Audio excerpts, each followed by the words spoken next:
godina Gondar Kaabaa naannoo magaalaa Dabaarqii fi Daabaat keessatti wixata kaleessaatii kaasee amma qibxata har'aatti lola humnoottan mootummaatii fi gareewwan hidhattootaa faannoo jedhamee beekamu gidduutti taasifamaa tureen yoo yarate namoottan 9 du'anii 30 kan ta'an immoo madaa'uu isaanii namoottan ijaan arganii fi maddaawwan hospitaalaa sagalee Ameerikaatti himanii jiru. Aanaa Daabaatitti dura taa'aa jiraattota ganda cilaa kan ta'anii Obbo Minaalee Gibbinee lolichi taasifamuu isaa ibsanii haleellaa meeshaa waraanaa gurguddaatiin mannoottan jireenyaa 6 mancaa'uu isaanii ibsaniiru.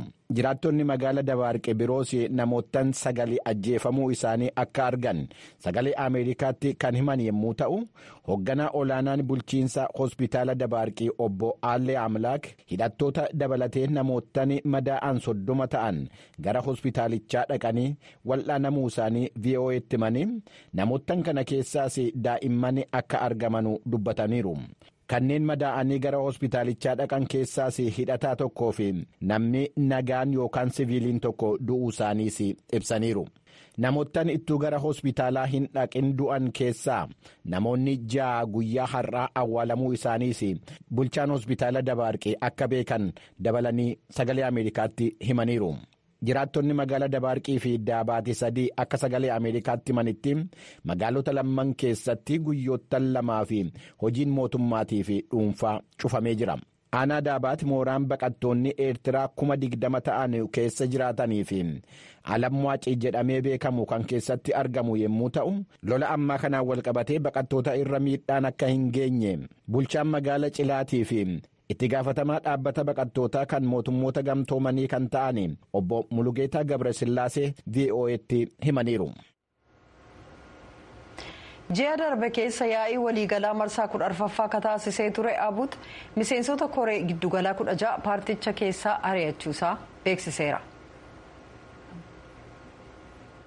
Addi bilisummaa uummata Tigraay inni Dr. Debratsiyoon Gabre Mikaa'eliin hoogganamu wixata kaleessaa fulbaana 6 bara 2017 akka lakkoofsa Itoophiyaatti ibsa baaseen pirezidaantii yeroo kan bulchiinsa naannoo Tigraay obbo Geetaachoo Raddaa dabalatee miseensota koree giddugalaa 16 miseensummaa paartichaa keessaa ari'achuu isaatiin alattis hojii siyaasaa kamiinuu irratti akka hin hirmaanne ugguruu isaa beeksiseera. Namoottan paarticha keessaa ari'atamaniiru jedhaman keessaa yeroo ammaa bulchiinsa naannichaa keessatti hojjechaa kan jiran obbo Bayyanee Mikruu, obbo Radaayi Hallefoomii fi Piroofeesar Kindayyaa Gabrehiyooti akka argamanu beekameera. Namoottan dhaabbaticha keessaa akka ari'ataman taasifaman keessaa tokko kan ta'anii fi itti gaafatamaa biiroo koominikeeshinii bulchiinsa yeroo kan naannoo Tigraay obbo Radaayi Hallefoom garee yaa'ii seeraan alaa taasise murtoon dabarse fudhatama akka hin qabne ibsaniiru. Walgayii adda bilisummaa uummata Tigraay isa boordiin filannoo biyyaalessaa akka fudhatama hin qabne beeksise kanaan itti aanaa paartichaa ta'anii kan filataman obbo Amaanu'eel Asaffaa ibsi gareen isaanii kaleessa baase maqaa namoottan ari'atamanii tarreessuudhaan alatti murtoo yaa'ii isaanii marsaa 14ffaa irratti darbe alatti waan haaraa akka hin qabne ibsaniiru. Fulbaana 3 bara 2017 Finfinnee keessatti ibsa kan kennan gaanfa Afrikaatti jiilli addaa mootummaa Yuunaayitid Isteetsi Maayii Kamer hanga'oonni adda bilisummaa uummata Tigraay waldhabdee siyaasaa isaan gidduu jiru akka mariidhaan hiikuu qaban hubachiisuu isaanii Mulgeetaa Asbaa Maqaleerraa gabaaseera. Sochii siyaasaa waggoota 30 olii geggeessaniin akkasumas barsiisaa yuunivarsiitiif qorataa akka ta'an namni siyaasaa beekamaaf hayyuun barumsa baayoloojii Piroofeesar Bayyana Pheexroos umurii isaanii waggaa 74tti du'aan boqotan. Piroofeesarichi guyyaa xiqqoof dhukkubsatanii wal'aansa wayyaa'aaf Keeniyaa Naayiroobii bakka dhaqanitti lubbuun isaanii darbuu kan ibsan pirezidaantii ta'uun hoogganaa akka turan paartii isaanii Itiyoophiyaa Sooshaal Dimokiraatik ka jedhamuuf ittaantuu pirezidaantii ka ta'an Dr. Raahel Baafee VOA'f ibsaniiru. Godina Hadiyyaa Bahaa aanaa Badu'aachoo magaalaa Shoneetti dhihoo ka jirtu ganda xiqqoo tokko keessatti akka lakkoofsa Itiyoophiyaatti bitootessa bara 1942 kan dhalatan Piroofeesar Bayyana Pheexroos digirii isaanii lammataa Yuunaayitid Isteetsitti kan argamu Wiskaansan Yuunivarsiitiitti digirii isaanii dooktarummaa asuma Yuunaayitid Isteetsitti kan argamu Tulaan Yuunivarsiitii irraa fayyummaa uummataaf dhukkuboota daddarboon argataniiru. Oguma isaaniin qorannaa saayinsii dhuunfaaf gamtaadhaan ta'anii barruulee maxxansiisuurra taree barruu isaanii kan beezik pirinsipil of baayoloojii jedhamu kan maxxansiisan yoo ta'u beekannaa sadarkaa addunyaaf biyyoolessaa akkasumas badhaasa argataniiru. oduu itti ceenu immoo erga hidhattoonni haleellaa raawwatanii booda magaalaa guddaan biyya maalii bamaakoon to'annoo mootummaa jala ooluunsaa aangawoonni beeksisaniiru. Maddi oduu rooyiters hooggantoota mootummaa loltootaa biyya maalii waabeffachuudhaan akka gabaasetti gareen shororkeessitoota qibxata har'aa gara bariitti mooraa leenjii kutaa waraanaa naannoo buufata xiyyaaraa biyyattiitti dhiyoo ta'e irratti haleellaa raawwatee jira. Akka bulchiinsi waraanaa maalii dabalee ibsetti bakkaawwan magaalicha keessatti ijoo ta'an xiyyeeffannaa haleellaa hidhattootaa kanaa turani. Humni waraana biyyattii nageenya magaalaa Baamaakoo deebisee to'achuu isaatiin alatti lubbuu namaatii fi qabeenya irratti miidhaan qaqqabe ammam akka ta'e hin ibsine. Humnoottan nageenyaa biroo akka ibsanitti gandaawwan naannoo buufata xiyyaaraa biyyattii keessatti dhukaasni cimaan waan taasifamaa turee fi buufanni xiyyaaraa biyyattii akka cufamu taasifameera. Biyyi maalii bara 2012 kaasee biyyoottan Afrikaa dhiyaa warreen hidhattoota jihaadistootaatii wajjiniin lola keessa jiran keessaa ishee tokko.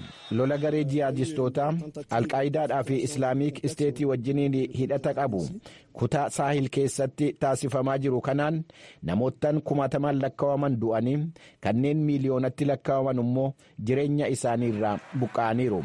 Lola kanaan walqabatees loltoonni mootummaatii fi hidhattoonni mirga namoomaa sarbuudhaan himatamanii jiru.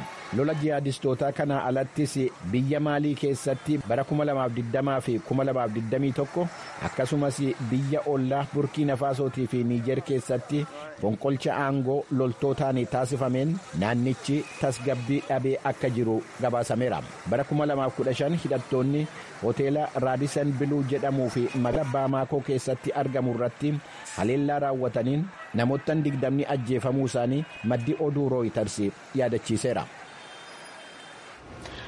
Nama aggaamii ajjeechaa pirezidaantii yuunaayitid isteetsi duraanii doonaald tiraamp irratti raawwachuudhaan shakkame to'annoo jala oole irratti qorannoon taasifamaa jiraachuunsaa ibsameera.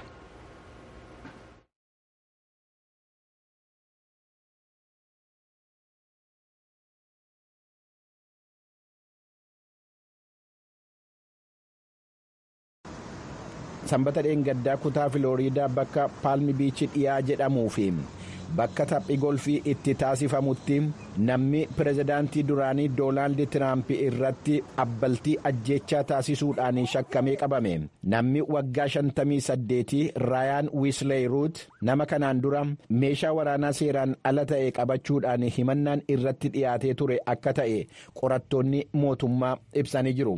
Qorattoonni odeeffannoo bilbila shakkamaa kanarraa argatanirraa akka baruun danda'ametti naannoo bakka tapha golfii sanatti bosona keessa sa'aatii 12 fi riphee eeggachaa ture. Akka aanga'oonni garee qorannoo kun dabalanii jedhanitti shakkamtichi abukaadoo isaatiin mari'atu malee gaaffii poolisootaatiif deebii kennuu waan hin barbaanneef fuula miidiyaa hawaasaa irratti waan maxxansaa ture irratti hundaa'uudhaan sababa tarkaanfii kanaaf isa kakaasee fi dhiibbaa biroo dudduubbee isaa jiru qorachuu itti fufuu isaanii hanga'aan biiroo qorannoo biyyaalessaa yookaan FBI Jeffrey Velterii ibsaniiru.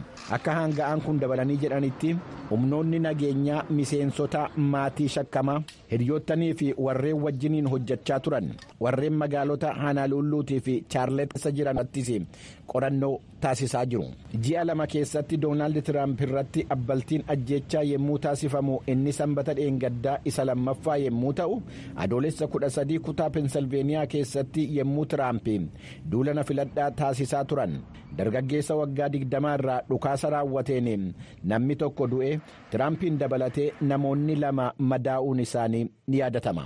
Hordoftoota keenya oduun galgala kanaaf qabnu kanuma qophiilee keenyaaf ani wajjiniin turtii gaarii. Gabaasaalee keenyatti aanutti dabarraa sanbata darbe godina Wallaggaa Bahaa aanaa Kiiramuutti haleellaa hidhattootaan aangawoonni bulchiinsa gandaa 2 ajjeefamuu jiraattonniif aangawaan aanichaa ibsaniiru. Haleellaa aanaa Kiiramuu ganda Siree Doorootti sanbata darbe mudate jedhameen gandicha akkasumas ijaarsa siyaasaan keessatti bulchaa gandaa margaa jireenyaa dhukaasa dhaqqabeen du'uun isaanii himamee jira.